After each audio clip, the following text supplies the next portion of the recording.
नमस्कार, आप देख रहे हैं न्यूज़ 72। मैं आर के राजपूत एक बार फिर आपका स्वागत करता हूं। आज रविवार का दिन विशेष चर्चा में आज हमारे साथ भगवान परशुराम सेना के प्रदेश कोषाध्यक्ष श्री मोहन पाठक जी जुड़ चुके हैं। आइए आज हमसे चर्चा करेंगे। बहुत स्वागत है हमारे इस खास कार्यक्रम में मोहन पाठक जी। आप नए कोषाध्यक्ष बने हैं प्रदेश के, इसके लिए आपके लिए बहुत हार्दिक शुभकामनाएं। क्या है भगवान परशुराम संगठन सेना? जय भगवान परशुराम सेना, जो कि अभी नवनिर्माण अभी जो नींव रखी गई है छत्तीसगढ़ प्रदेश में, जो कि इसी मंथ में ही उनका स्थापना किया गया है संगठन का। इसका महत्व और इनका उद्देश्य ये भी कह सकते हैं, भगवान परशुराम सेना सनातन धर्मियों की और ब्राह्मण एकता को लेकर के एक प्रकार का बनाया गया संगठन है, जो कि सभी प्रकार के जो बिखरे हुए सामाजिक जो लोग हैं वो सब एकत्र होकर के अखंड भारत के और अखंड समाज को एकता की ओर ले जा सके। छत्तीसगढ़ में कब इसका प्रारंभ हुआ था आना भगवान परशुराम सेना जी का?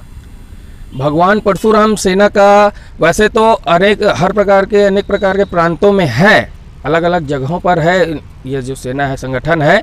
लेकिन यहाँ छत्तीसगढ़ प्रदेश में हमारे प्रदेश के सेना अध्यक्ष श्री अजय नाथ तिवारी जी, जिनके नेतृत्व में अभी हमारा ये सेना का गठन अभी जनवरी में ही हुआ है, और यह सेना निरंतर अभी कार्य करते हुए अभी अपने टीम का पूरा विस्तार कर रही है। इस प्रमुख छत्तीसगढ़ के जो प्रमुख हैं, जिसे मुख्य कहते हैं, कौन है यहाँ के?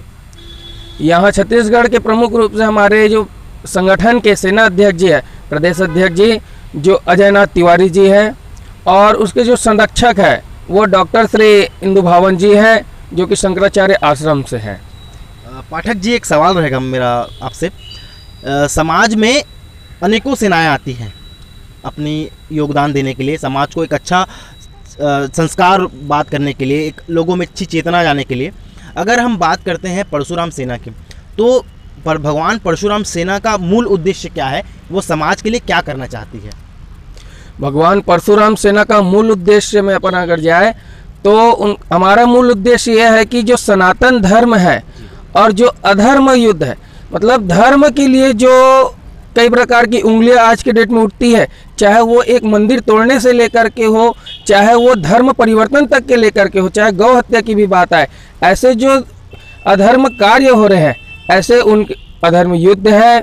धर्म के रक्षा के लिए युद्ध करना और सनातन धर्म और ब्राह्मणों की एकता और अखंडता को बनाए रखते हुए अनेक प्रकार की बिखरे हुए जैसे ब्राह्मण समाज ही ले ले हम, तो ब्राह्मण समाज अनेक प्रकार के जगहों पे और अलग बिखरे हुए हैं। तो हमारा यह मानना है कि वह सभी एकत्र होकर के, एक संगठित होकर के अगर समाज के लिए, सनातन धर्म की रक्षा के लिए काम करे, तो वह निश्चित ही एक सफलतापूर्वक संगठन होगा। और एकता में ही जो पावर है वो मैं कहता हूँ कि बिखरे हुए रहने से नहीं होता। जिस प्रकार उंगली अगर हमारे हाथों में 5 उंगली है, तो अगर सभी बिखरे हुए हैं तो कोई काम का नहीं है।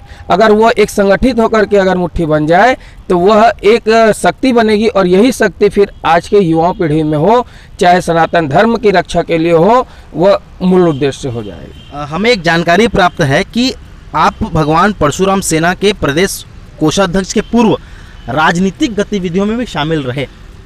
हमारे दर्शक जानना चाहेंगे कि आप किन राजनीतिक पार्टी से और किस राजनीतिक गतिविधियों से अवगत हैं? पूर्व में मैंने अखिल भारतीय विद्यार्थी परिषद, जो कि स्टूडेंट छात्र संघ है, स्टूडेंट लीडर के रूप में मैंने महंत महाविद्यालय से अपनी राजनीति की शुरुआत की थी, जिसमें छात्र संघ चुनाव भी हुए, जिसमें छात्र संघ चुनाव भी लड़ा। और उसके बाद फिर विद्यार्थी परिषद संगठन में पूर्व मैंने महानगर कार्यकारिणी सदस्य, एसएफडी प्रमुख और महानगर मंत्री और विश्वविद्यालय प्रमुख ऐसे दायित्वों का निर्वहन करते हुए फिर अपने आगे की राजनीति की ओर कदम रखे। भगवान की इच्छा हुई तो राजनीति की जैसे ही इधर पहलू से हट करके दूसरी सीढ़ी में पहुंचे, तो इतने बड़े जो भगवान परशुराम जी की सेना का जो गठन हुआ, उसमें प्रदेश में कोषाध्यक्ष का दायित्व मिला।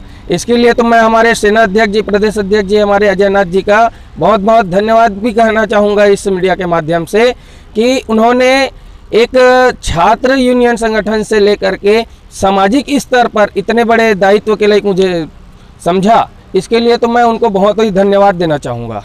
बहुत बहुत धन्यवाद, इतना समय आपने हमें अपने दिया। हम आपके उज्जवल भविष्य की कामना करते हैं, और आप सभी देखते रहिए न्यूज़ 72। मैं कैमरामैन गोविंद के साथ रायपुर।